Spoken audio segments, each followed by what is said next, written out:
In this session, you will understand the branches of accounting. Increased scale of business operations has made the management functions more complex, and this had given to a specialized branches in accounting. So the accounting basically has three branches. The first branch is called financial accounting.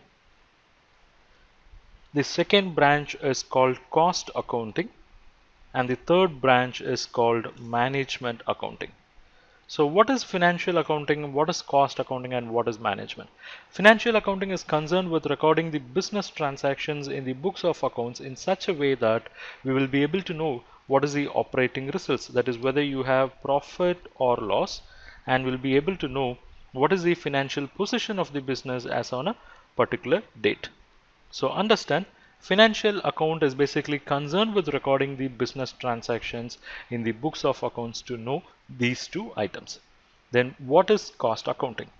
Cost accounting relates to the collection, classification and ascertainment of cost of production or cost of job that is undertaken by the business. So it's basically related with ascertaining the cost. It may be of production or maybe of job, but it evolves or it revolves around collection, classification and ascertainment of cost. Then comes the third branch, that is management accounting. It relates to the use of accounting data collected with the help of financial accounting and cost accounting.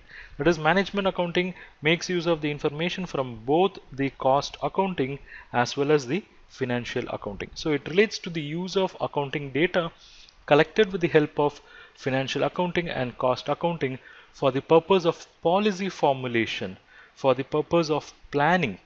Okay, the focus is on policy, the focus is on planning, control and decision making by the management.